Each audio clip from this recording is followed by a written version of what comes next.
Bonjour, donc cette vidéo concerne tous les gens en fait qui vont en Asie, je dis bien tous les gens qui vont en Asie et qui y vont pour investir ou qui y vont pour faire du business. C'est vraiment quelque chose de très important. Je viens de tomber sur une vidéo de la chaîne de la vérité, Tolérance Zéro, la Thaïlande reprend le contrôle de son tourisme. Je vous encourage vraiment à aller voir cette vidéo parce qu'elle est très intéressante, elle est très importante. Et puis, elle décrit bien en fait la réalité de ce qui se passe actuellement en Thaïlande. Et personnellement, je ne suis pas du tout surpris. Je veux dire, j'ai été expatrié pendant quelques années et j'ai aussi créé un business en Chine, en Asie. Ce qui se passe en Thaïlande me surprend absolument pas du tout. Éventuellement, enfin, c'est pas éventuellement, vers la fin de la vidéo, dans la deuxième partie de la vidéo, je vais essayer de vous donner, ou au cours de la vidéo, je vais essayer de vous donner des solutions. Parce qu'en fait, vous avez des solutions dans ce genre de situation. Alors, la première remarque qui est vraiment très importante, on va voir ce qui se passe. Vous avez différentes nationalités qui se sont fait épingler, si j'ose dire. Vous avez des Israéliens, des Allemands, des Français qui se sont fait épingler, soit avec un business, soit pour la possession de real estate, ça veut dire d'immobilier. Voilà, vous avez ce genre de choses-là. Pour avoir pratiqué des activités aussi concernant le tourisme. Donc vous avez vraiment tout ce genre de problème. En gros, c'est quoi? Le problème, c'est que vous ne pouvez pas détenir certains immobiliers en Thaïlande en tant qu'étranger. Ça, c'est vraiment le truc de base. Et il existait une zone grise, en quelque sorte, qui permet, par des prête-noms, eh bien, de pouvoir détenir de l'immobilier, mais par l'intermédiaire, en fait, de Thaïlandais qui prêtaient leur signature. Alors, c'était un système illégal, mais quelque part toléré, puisque ça a duré pendant très longtemps. Et finalement, maintenant, l'État thaïlandais décide qu'ils ne sont plus d'accord avec ça. Donc, ils font tout simplement la chasse à ce genre de pratique. Donc ça, c'est un premier point. Ça, c'est pour l'immobilier. Vous avez aussi le business. Pareil, le business, pour monter une entreprise, vous devez avoir une association avec un local. C'est la situation que j'ai connue exactement en Chine. En Chine, il y a une vingtaine d'années, vous ne pouviez pas monter un business, je pense que c'est encore assez difficile, et détenir un business en votre nom propre. C'est pas possible. Donc, en fait, on va revenir... la Thaïlande va revenir à sa situation normale, sa législation quelque part normale, et va l'appliquer visiblement. Et donc ça va donner une situation comme ce que j'ai connu en Chine en fait à l'époque. Donc une des premières solutions, si j'ose dire, c'est tout simplement de vous marier avec une Thaïlandaise. Et elle doit détenir à ce moment-là une certaine quantité de parts sur la société. Donc je ne donnerai pas des informations chiffrées parce que je ne suis pas un professionnel du domaine. Je veux simplement vous expliquer un peu ce qui se passe là-bas en Thaïlande, le pourquoi du comment et éventuellement les solutions. Donc ça peut éventuellement être une solution. C'est-à-dire, voilà, vous vous mariez, et évidemment, le mariage, ça demande de faire confiance, ça demande voilà, qu'il y ait un vrai engagement, vous voyez ce que je veux dire. Et puis, éventuellement, il peut y avoir des protections légales que vous pouvez mettre en place. Peut-être ça, je vais en parler. Enfin, c'est pas peut-être, je vais en parler par la suite. Mais c'est vraiment une solution qui, à mon avis, présente beaucoup d'avantages. Alors, vous allez probablement avoir les yeux qui vont grossir comme ça, mais bon, voilà, je veux dire, le mariage en Occident, en tout cas oui, depuis, et quelque part, entre guillemets, on va dire libre, depuis quelques dizaines d'années en Occident, voilà. Avant, surtout dans les campagnes en France, les gens se mariaient beaucoup avec des considérations quand même économiques. Je veux dire, l'amour était peut-être beaucoup moins intervenait beaucoup moins dans ce genre de décision. Les gens n'avaient pas trop le choix, de toute façon ils étaient obligés de se marier dans l'environnement. Donc voilà, c'est des choses qui se passaient. Donc c'est une des possibilités. En fait, vous n'allez pas évidemment vous marier pour créer un business, mais si vous vous mariez, bah, vous pouvez envisager, enfin voilà, si vous avez un penchant pour la nana, bah, ça, vous pouvez ensuite éventuellement monter un business. Voilà. Évidemment, si vous êtes un couple d'occidentaux ou même avec une femme qui n'est pas thaïlandaise, bah évidemment là le problème il est à peu près définitif pour cet aspect-là en tout cas. Alors monter un business en étant marié à une locale, ça présente à mon sens vraiment de gros intérêts. D'abord, vous faites les choses légalement, donc ce qui est toujours recommandable, hein, vraiment. En Asie, c'est pas valable que pour la Thaïlande, hein, je veux dire, c'est vraiment valable Vietnam, Cambodge, Philippines, Taïwan, Japon, Corée, Chine, etc. Inde, tous ces pays-là, qui peuvent donner l'impression d'une certaine liberté parce que vous ne comprenez pas vraiment les lois, les habitudes, les coutumes, etc. En fait, bon, il y a quand même des choses que vous devez respecter parce qu'au bout d'un moment, bah voilà, il se passe ce qui se passe et c'est pas vraiment très surprenant en plus. Donc, le deuxième avantage de monter un business ou quelque chose comme ça en étant marié à quelqu'un du pays, donc avec une Thaïlandaise, bah, c'est évidemment, enfin non, évidemment, c'est vraiment de faciliter les relations. Parce que votre femme, à ce moment-là, eh bien, déjà, elle parle la langue locale, elle connaît la culture locale, elle est vraiment intégrée localement, elle comprend tout ce qui se passe, les tenants, les aboutissants. Elle est beaucoup plus réactive pour connaître les news. Hein, c'est important, je veux dire, quand il se passe des trucs, à ce moment-là, vous pouvez être prévenu tout de suite. Donc, c'est vraiment quelque chose d'assez important. Elle aura beaucoup plus de facilité en fait à trouver les gens avec la bonne réputation parce que vous pouvez trouver tout le monde sur Internet, mais en fait, il y a quand même une histoire de réputation, il y a une histoire de contact, etc. Donc ça, c'est vraiment très important d'avoir cet aspect-là des choses. Disons, l'aspect d'information, on va dire, c'est quelque chose de fondamental. Un autre aspect important, toujours dans la même catégorie, c'est l'aspect des relations, c'est-à-dire l'aspect, si vous voulez, si vous devez négocier quelque chose avec des locaux, donc ça va être soit d'autres entreprises, soit éventuellement l'administration, etc.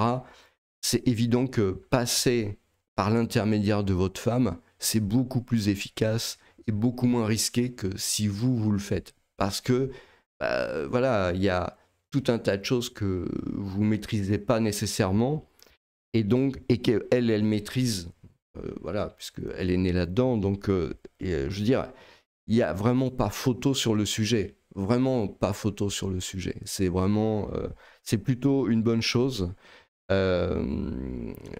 dans cette vision-là, hein, c'est-à-dire à ce moment-là, ça peut permettre, voilà, elle a les bons contacts, etc. C'est vraiment quelque chose de très important. Donc, et bon, on va voir d'autres choses par la suite. Je vais quand même lire un peu donc là, c'est Travel on Tour World. Donc là, le département de la Thaïlande a annoncé que Koh Samui en Koh Phangan, qui sont des attractions touristiques majeures, ont environ 7000 donc suspected nominee compagnies. Ce sont voilà, des compagnies qui sont détenues par des prête-noms. Hein, c'est un prête-nom en fait. Donc cette situation pose problème au niveau de l'immobilier, du tourisme et des secteurs de l'hôtellerie.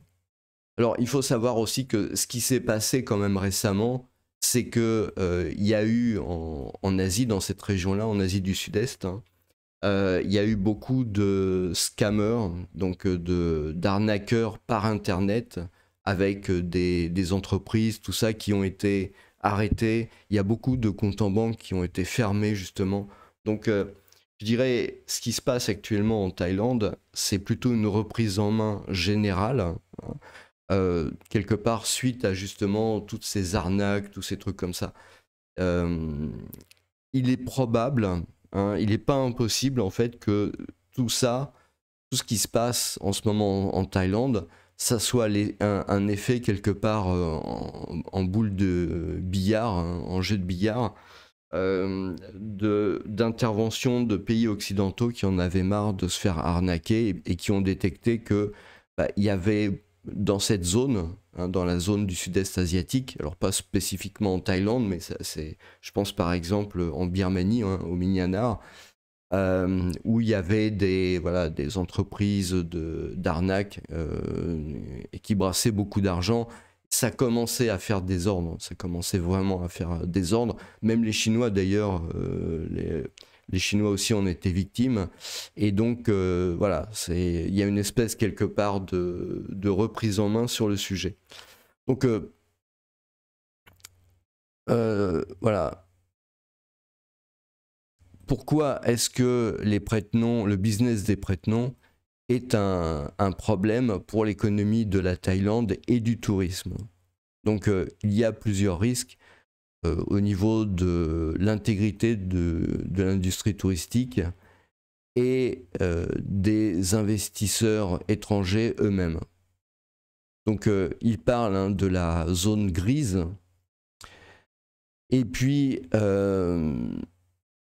aussi, il parle de la loi thaïlandaise sur la détention de biens immobiliers par des étrangers. Comme c'était mentionné en fait dans la vidéo de la chaîne de la vérité, hein, sur ce sujet-là, c'est vrai que c'est vraiment un problème depuis le début. C'est-à-dire que quand vous arrivez dans ce genre de pays, et ça je l'ai vu en Chine, vous avez effectivement des zones grises, hein. Vous avez des zones grises et vous avez des gens qui vous poussent à aller vers ces zones grises. Et effectivement, pendant des années, éventuellement, il ne se passe rien. Mais le problème, c'est que un beau jour, il se passe ce qui se passe actuellement en Thaïlande et ailleurs.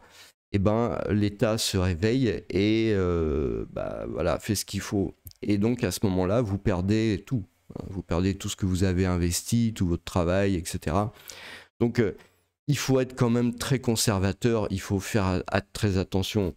Généralement, dans ces pays-là, vous avez des cabinets d'avocats qui sont sérieux. Je pense à des cabinets francophones, hein. Vous avez des contacts francophones avec des cabinets d'avocats qui sont des cabinets d'avocats internationaux, c'est-à-dire ils n'ont pas leur siège à Bangkok, mais ils ont leur siège à Paris, à Londres, à Genève, Bruxelles, etc.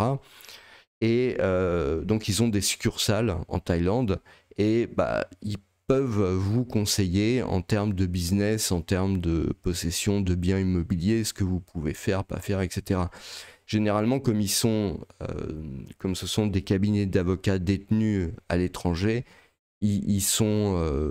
voilà, ils restent dans les clous, hein. Généralement, c'est comme ça que ça se passe.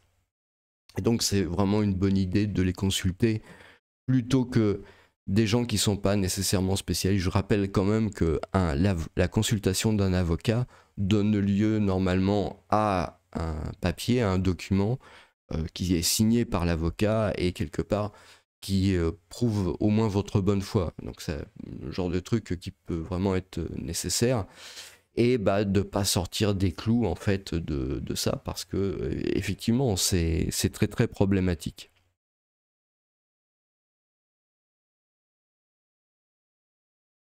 Alors, je sais il y a pas mal d'expatriés français qui sont en Thaïlande et qui détiennent de l'immobilier, mais le problème ne se pose pas que pour l'immobilier, en fait, hein, c'est aussi pour les entreprises. Donc les entreprises typiquement créées en Thaïlande par des étrangers dont la propriété, en fait, est principalement détenue de manière erronée hein, par des étrangers, donc c'est ce dont il parle, et qui est vraiment un problème. Donc on voit après un screening initial, c'est-à-dire qu'ils ont commencé à rechercher les entreprises, etc. Il y a 1000 entreprises qui ont été enquêtées immédiatement. Donc c'est vraiment quelque chose à grande échelle, hein. C'est-à-dire qu'ils ont regardé tout ce qu'il y avait sur le territoire et ils ont fait une descente en fait dans un certain nombre. Donc c'est vraiment un très très gros problème, hein. C'est vraiment donc l'impact sur l'immobilier et sur les secteurs du tourisme. Donc apparemment ça leur pose un problème sur ces deux secteurs-là. Parce que bah, y a beaucoup d'étrangers qui se sont impliqués dans la possession de l'immobilier en Thaïlande et puis qui ont aussi créé du business autour du tourisme. Et leur problème, c'est autour de la légitimité et de la qualité du business qui a été créé et qui peut conduire à un manque de confiance. Donc là, il y a une autre question qui se pose, c'est l'histoire de la qualité du service rendu, etc. Et quelque part de la montée en gamme. Je n'ai pas regardé les chiffres économiques de la Thaïlande, donc je ne pourrais pas en rapprocher ça. Éventuellement, je peux faire une vidéo sur le sujet. Mais c'est clair que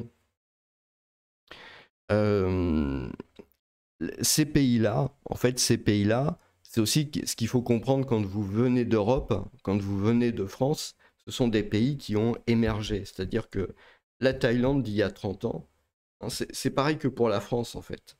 La Thaïlande d'il y a 30 ans, c'est plus du tout la même que la Thaïlande de 2025. Il y a, et d'ailleurs en parallèle, il y a quelque chose que fait ressortir la chaîne de la vérité dans sa vidéo que je vous recommande vraiment d'aller voir. C'est la montée quelque part on va dire du patriotisme, pour dire les choses de manière un peu édulcorée dans ces régions-là. Moi, je la considère, si vous voulez, comme mécaniquement compréhensible. Parce que j'ai pu noter ça en fait dans tous les pays et dans toutes les régions. C'est même pas une question de pays, hein, c'est une question dans tous les groupes humains. Voilà, dans tous les groupes humains, parce que c'est pas juste une question de pays. Dans tous les groupes humains qui s'enrichissent, vous avez quelque part un retour aux sources entre guillemets, une recherche de la tradition et de ce genre de choses-là. Voilà, que ça soit en Europe ou en Asie, de toute façon, ou en Afrique ou partout, en fait, ça se passe de cette manière-là. L'avantage d'avoir été expatrié en Chine, c'est que tous ces événements-là, en fait, se sont produits très rapidement, hein. Ça s'est produit, il y a eu un coude, une expansion massive de la Chine dans les années 2000, pile au moment où j'y étais. Et ça, c'est tout un tas de problématiques, en fait, qui se voyaient à l'époque. Et vous avez ce fameux retour, hein, qui est tellement évident, à partir du moment où les gens s'enrichissent. Donc, ce qui se passe, c'est que dans ces pays-là, en 30 ans, eh bien, ils ont beaucoup évolué, ils se sont beaucoup enrichis par rapport à ce qu'ils étaient il y a 30 ans. Et si vous voulez, les normes changent. Ça se fait petit à petit.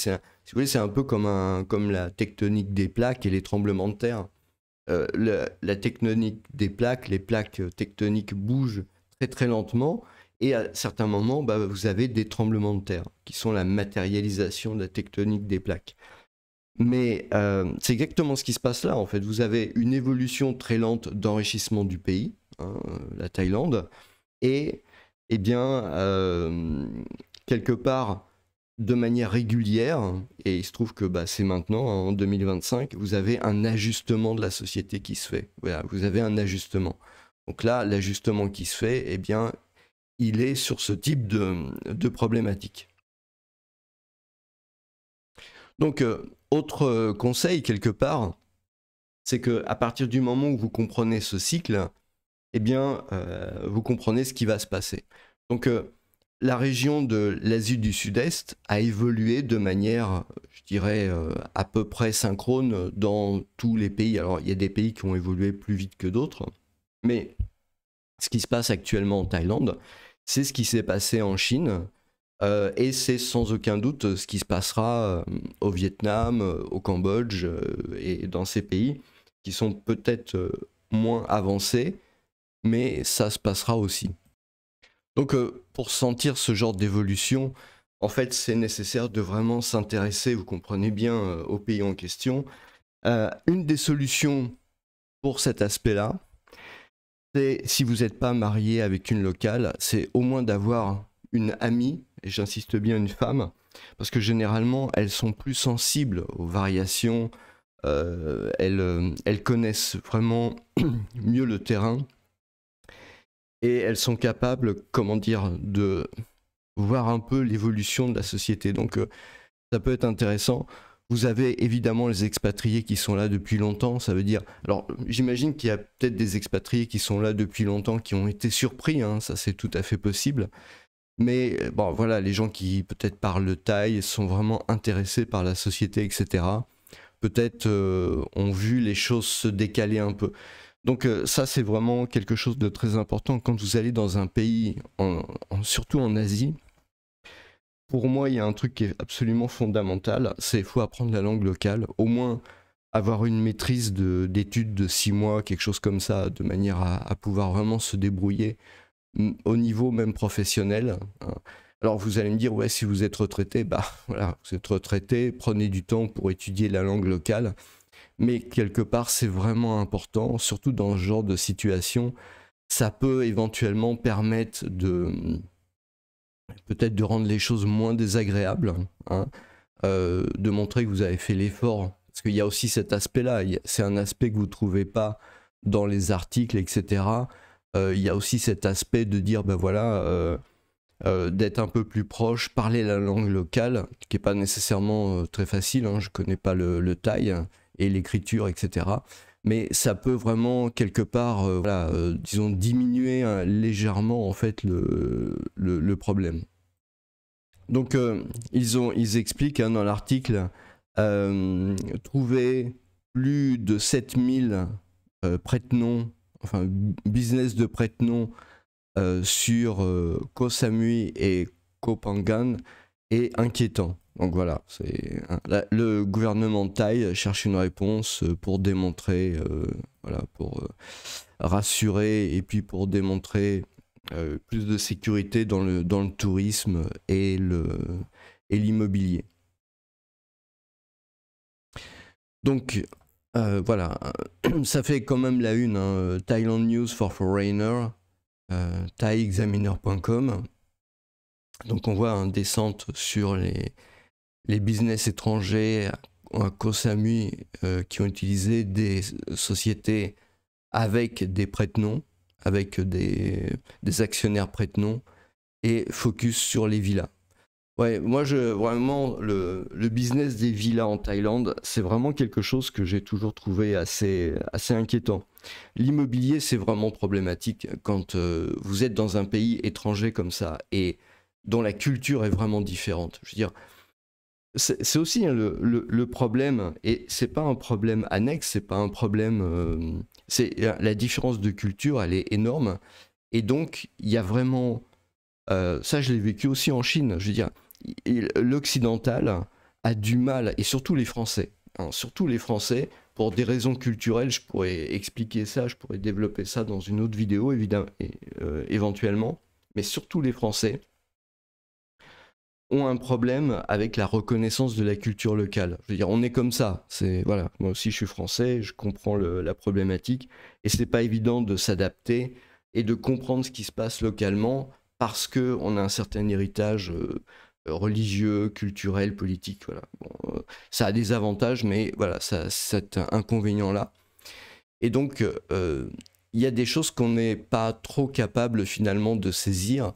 Donc c'est vraiment important de bien faire attention et de faire les choses surtout dans les règles. Même si on a l'impression quelque part que finalement c'est une zone grise et qu'on peut, voilà, en toute bonne foi, hein, je veux dire en toute bonne foi, sans vouloir être malhonnête, sans penser que c'est malhonnête, hein, parce que c'est les habitudes qu'on a en France, eh ben,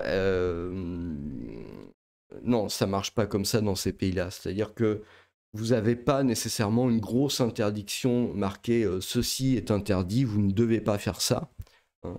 Mais en fait, c'est dans la réglementation. Il faut bien comprendre que ce qui se passe en Thaïlande, c'est probablement que le pays, se sentant faible pendant des années ou des dizaines d'années, n'a pas voulu, enfin il savait très bien, je veux dire, quelque part, ce type de business à une telle échelle, c'est évident que l'État le savait depuis très longtemps, enfin je veux dire, ce serait ridicule de penser autrement. Donc tout le monde s'est dit, l'État le sait, tout le monde le sait, donc voilà, c'est comme ça que ça marche, etc. Mais oui, mais non, en fait... le truc, c'est que la Thaïlande était un pays pauvre il y a 30 ans, hein, ou un pays en voie de développement, on va dire, et bah, maintenant, c'est un pays qui s'est beaucoup enrichi. Et donc, peut-être un pays qui a plus les moyens, qui veut, enfin, qui pense que c'est la meilleure solution pour améliorer le tourisme. Si le tourisme, c'est la vraie raison qu'il y a derrière ce qui se passe, hein, je veux dire, voilà. Parce que c'est clair que je sais pas ce qui va se passer comme destination touristique. Peut-être c'est une façon aussi pour l'État de faire une reprise en main de la possession, tout simplement, de l'industrie du tourisme, hein, de récupérer quelque part. Il y a eu tout le business qui s'est développé avec Airbnb, il y a eu les réservations, finalement, peut-être il y a beaucoup de patrimoine et beaucoup de business détenus par les étrangers pour faire du tourisme.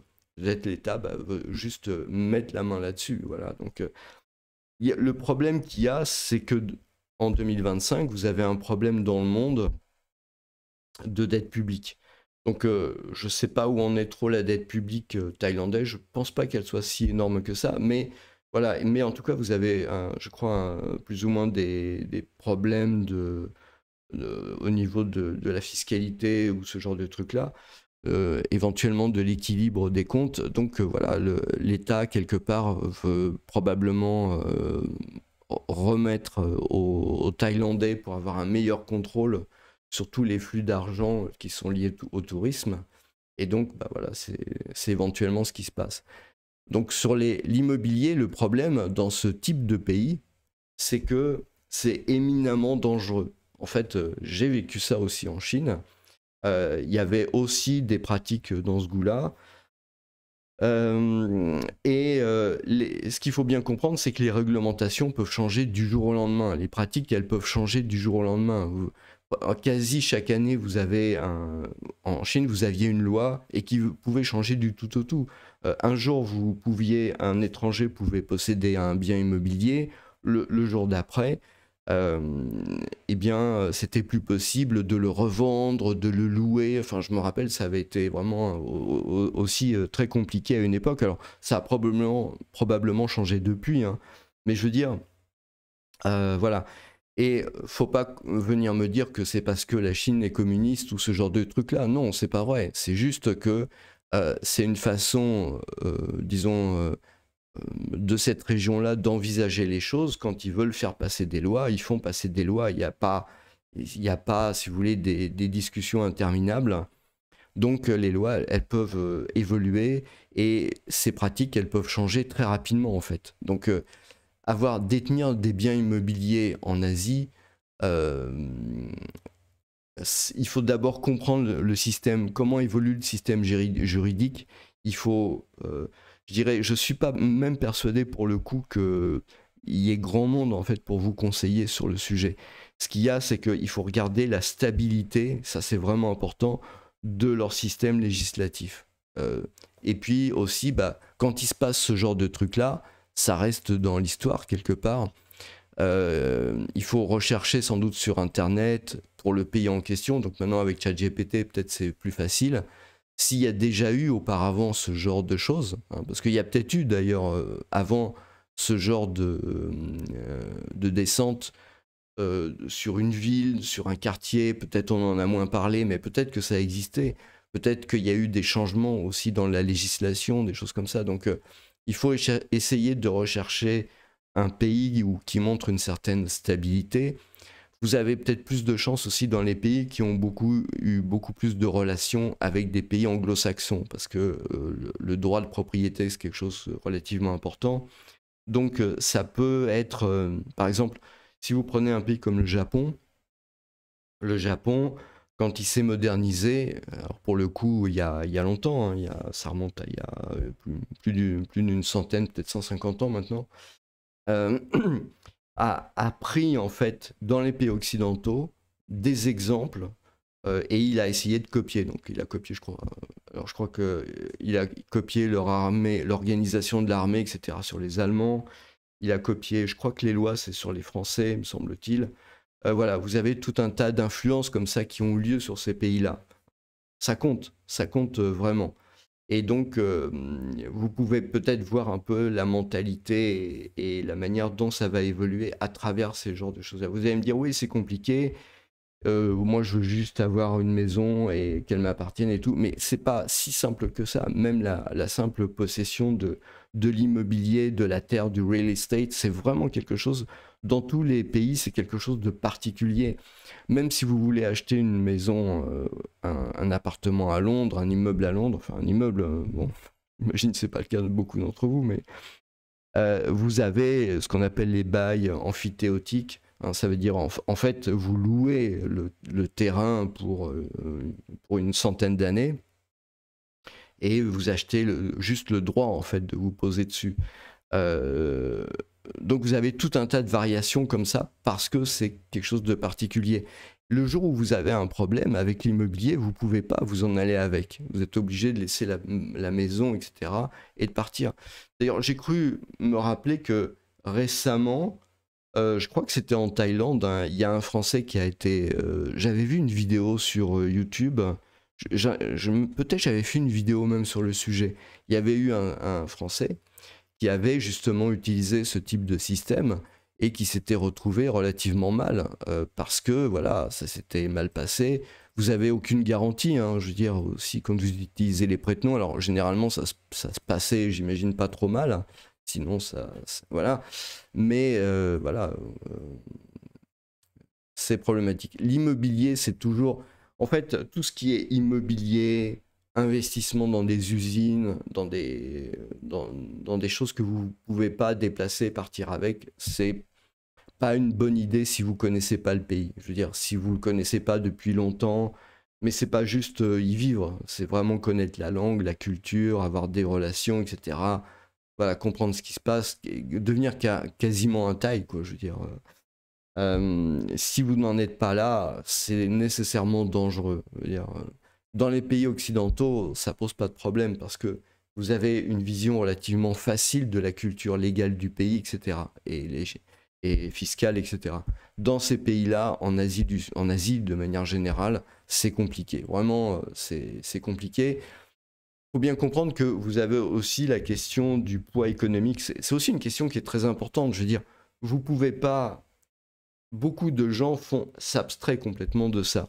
Mais quand vous allez dans un pays étranger, c'est particulièrement important, quelque part, entre guillemets, rapport de force entre l'économie du pays local et l'économie de votre pays d'origine. C'est particulièrement important.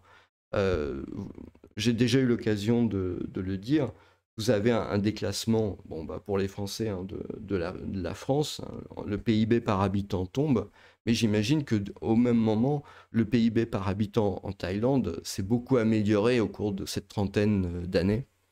Et donc, vous avez un rapport de force qui est complètement différent. Peut-être que ce qui était permis par les Thaïs il y a 10 ans, 20 ans, s'était rendu possible parce qu'il y avait une certaine aura de la France, des pays occidentaux, etc.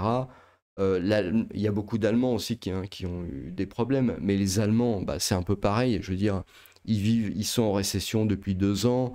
Ça a fait le tour du monde que leur économie a été mise à mal par la guerre en Ukraine et par beaucoup d'entreprises allemandes qui se sont délocalisées aux États-Unis. Donc voilà, vous voyez ce que je veux dire, il y a un affaiblissement de la marque quelque part européenne, on va dire. Et donc bah, les autres pays, bah, finalement, voyant ça, ont peut-être beaucoup moins de pudeur à imposer les lois qui devraient normalement s'imposer. Vous voyez, c'est pas une invention en plus, hein, c'est quelque chose qui existe depuis longtemps. Et c'est pour ça que les pratiques sont ce qu'elles sont, mais c'est jamais une bonne idée. Surtout pas sur des choses que vous pouvez pas partir avec, quoi. Je veux dire. Donc, donc voilà. Et apparemment, c'est quelque chose qui est en train de se passer partout, partout en Thaïlande. Donc voilà, là, identifie plus de 7000, donc c'est pareil, hein, on est dans l'immobilier, le tourisme et l'hospitality, bon bah ça c'est l'hôtellerie, hein. Département du développement du business, donc ils ont vraiment fait des recherches. Alors, je disais que je voulais aussi donner des solutions, bon, maintenant je pense... il y a des solutions, on va dire, peut-être déjà, à partir du moment où vous êtes peut-être sur ce genre de business, ou même des business, l'important, enfin, c'est déjà le premier type de business que vous pouvez mettre en place et sauvegarder, c'est un business de service. Ça, c'est vraiment quelque chose de très important, le business du service, parce que ça, on ne peut pas vous le prendre. Vous avez un certain nombre de choses. Par exemple, il y a pas mal de Français que je vois qui font des chaînes YouTube en Thaïlande. Bah, ça, c'est un exemple de truc qu'on ne peut pas leur prendre, hein.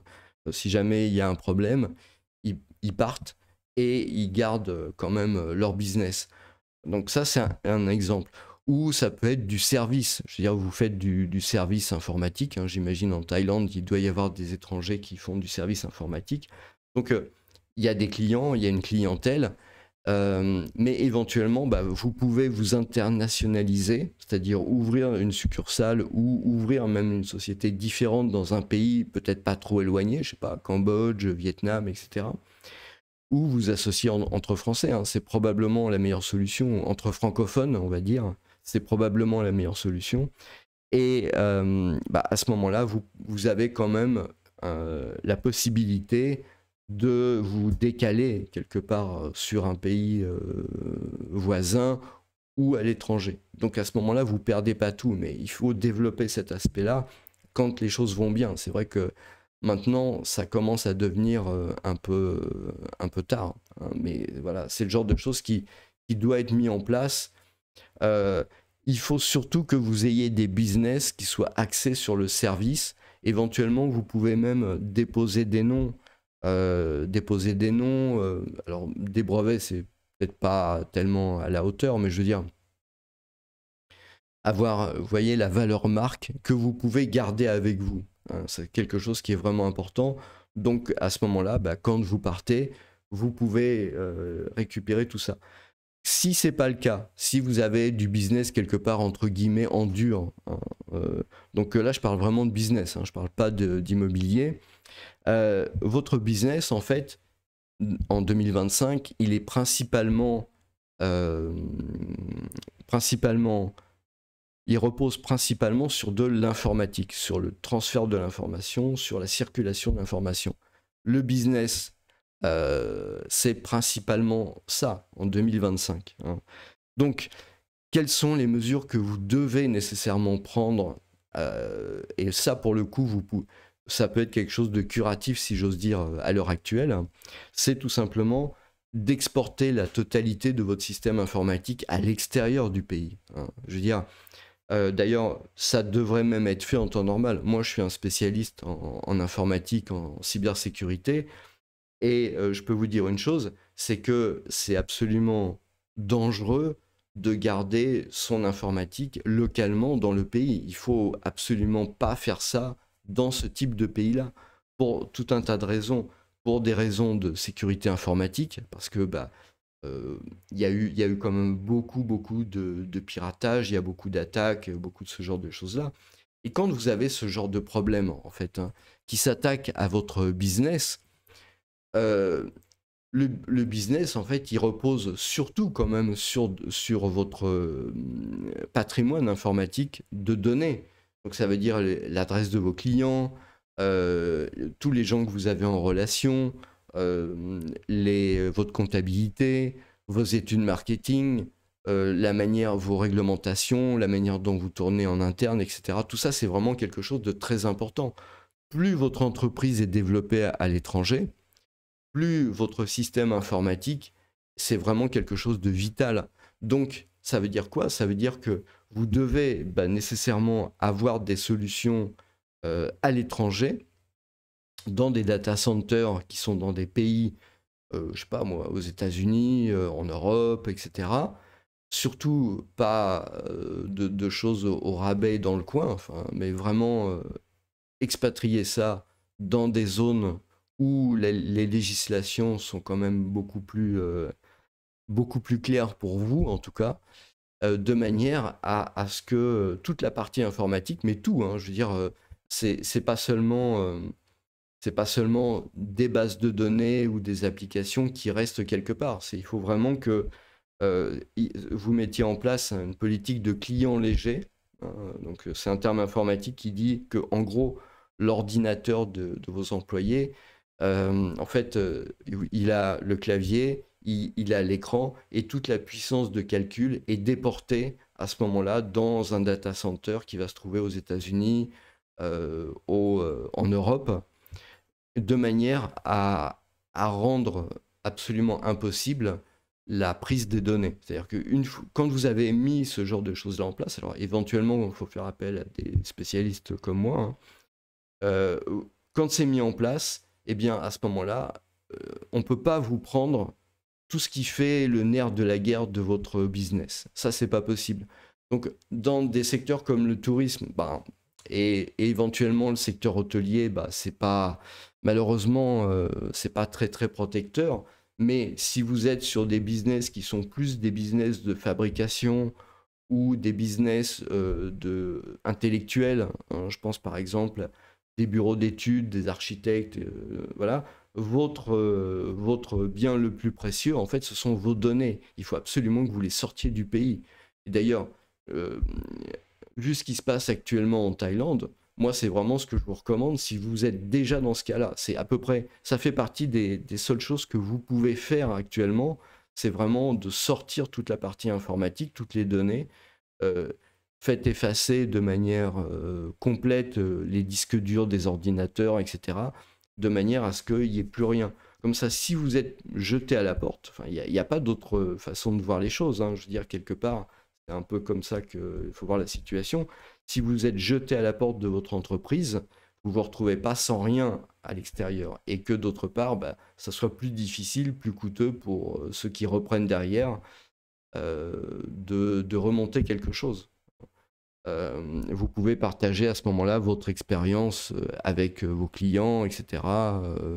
Peut-être envisager des collaborations avec d'autres Français. Il ne faut pas rester seul. Je veux dire, ça aussi, c'est quelque chose qui est très important. Ça, c'est encore un autre conseil dans ce genre de situation et pour préparer même ce genre de situation. Et puis, dans ce genre de situation, surtout, restez pas seul. Associez-vous avec un autre Français ou des autres Français ou des autres francophones.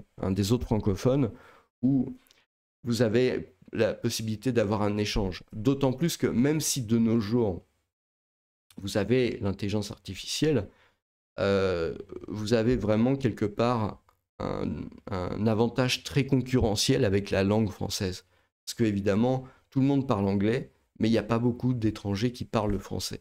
Donc ça peut vous permettre comme ça, à la fois d'être beaucoup plus agile et de prendre des mesures beaucoup plus rapidement pour protéger votre bien, votre business, etc.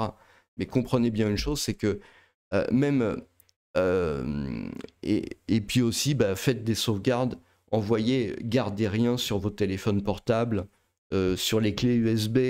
Quand vous passez il faut que vous soyez clean quand vous passez les frontières avec vos ordinateurs. Il ne faut rien laisser dessus. Il faut que tout soit mis sur des bases de données, des data centers externes, de manière à ce que bah, quand vous passez la douane, par exemple, bah, il n'y ait pas voilà, vous êtes à la tête d'un business qui a été repéré, vous partez, etc. Et à ce moment-là, ben, ils vous demandent de copier tous les ordinateurs, smartphones, etc. que vous avez sur vous. À ce moment-là, toutes vos données partent. Vous voyez, et donc ça sert à rien. Donc il faut vraiment mettre en place ce genre de choses-là. C'est vraiment très important. Ça peut vraiment... En fonction de votre type de business, si vous voulez, plus vous avez de création intellectuelle, plus c'est important. Ce que je raconte là, c'est aussi valable si vous êtes digital nomade. Je veux dire, vous êtes digital nomade, vous avez des fichiers clients, vous avez des outils avec des configurations, avec éventuellement même des vidéos que vous avez tournées, des choses comme ça. Protégez ça rapidement. Je veux dire. Ça doit être quelque part un wake-up call. Parce que, si vous voulez, là, vous avez quelque chose sur les hôpitaux, sur les hôtels, le tourisme, l'immobilier. Donc, il y a un certain nombre de secteurs qui sont visés particulièrement, mais il ne faut pas vous faire d'illusions. Demain, il y a d'autres secteurs qui vont être visés, d'autres types de business. J'ai cru comprendre que c'est peut-être un peu la foire aussi, entre guillemets, pour ce qui concerne les digital nomades. Donc voilà, votre bien le plus précieux en 2025, c'est vos données informatiques, c'est votre business, et voilà. Et donc vous devez nécessairement protéger ça, c'est important. Encore une fois, ne croyez pas qu'ils sont incapables. Si vous leur confiez votre ordinateur, votre smartphone, ils sauront retrouver toutes les données assez rapidement, les copier et s'en servir après. Donc, je veux dire, d'ailleurs, d'autant plus maintenant avec l'intelligence artificielle, vous comprenez bien, ils sont capables de récupérer les fichiers, de les faire traduire automatiquement. Enfin, bon.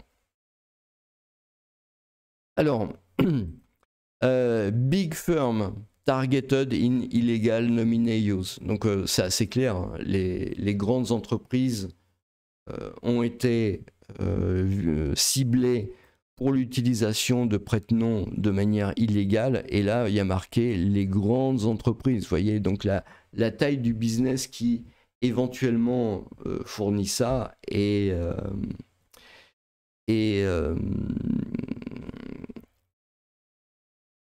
la taille du business, c'est pas nécessairement une sécurité.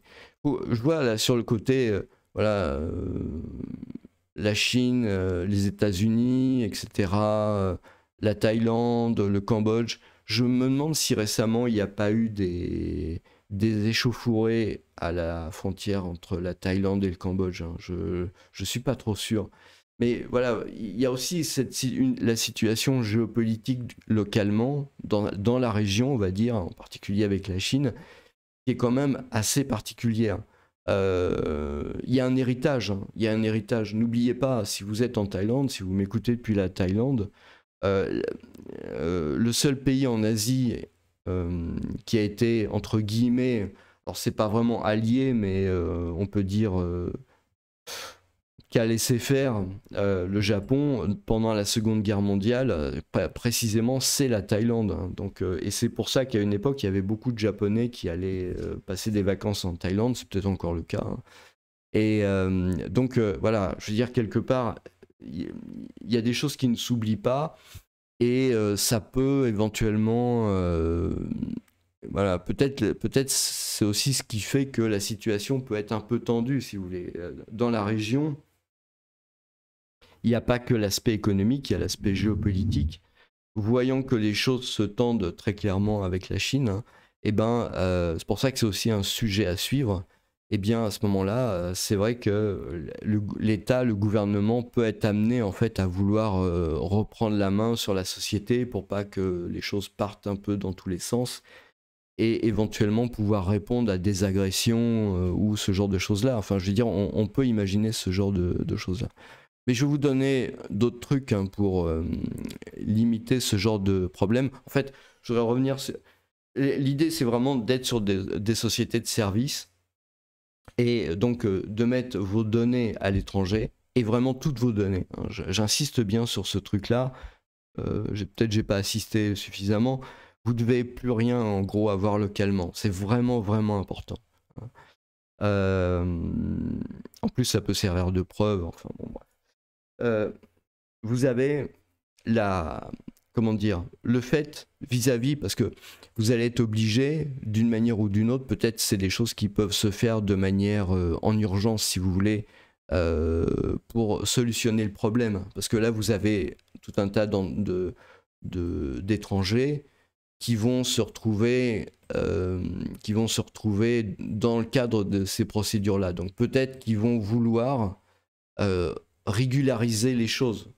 Ça veut dire les étrangers qui détiennent illégalement des biens, peut-être vont vouloir négocier et vont éventuellement vouloir... Bon, je ne sais pas si ça va être vraiment très possible, hein, parce que à partir du moment où ce genre de décision est prise, généralement, ça peut être assez sévère, mais peut-être qu'ils vont vouloir négocier, arranger un peu les choses, se remettre de toute façon dans les clous de la loi, hein, il n'y a pas vraiment beaucoup de choix, mais à ce moment-là, ce qui peut être vraiment très important, c'est de garder la main d'une manière ou d'une autre sur tout le capital intellectuel du business. Alors, sur de l'immobilier ou sur du tourisme, c'est pas vraiment évident parce que c'est nécessairement accroché à la géographie, donc vous pouvez pas faire grand-chose.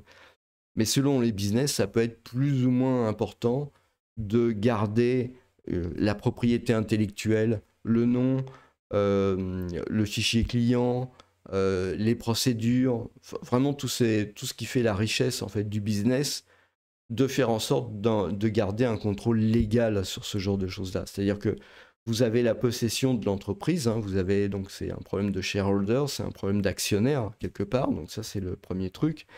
Ensuite vous avez le dirigeant de l'entreprise, donc ça c'est aussi un problème hein, parce que en Chine vous pouvez pas, enfin ça dépend des périodes, mais vous pouviez pas à certaines périodes être dirigeant de l'entreprise en tant qu'étranger. Il fallait que ce soit nécessairement un Chinois.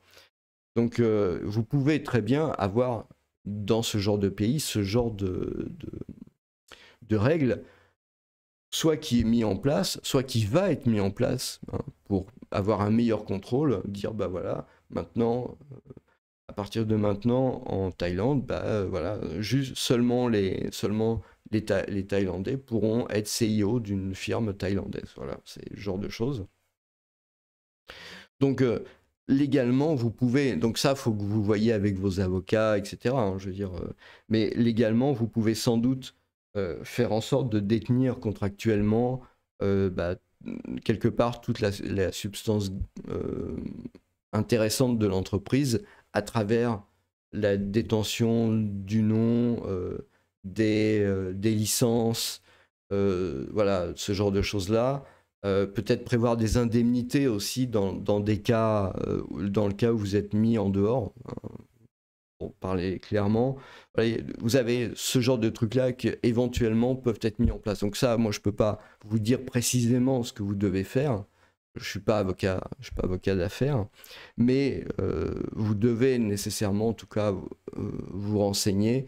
Et encore une fois, restez surtout pas seul.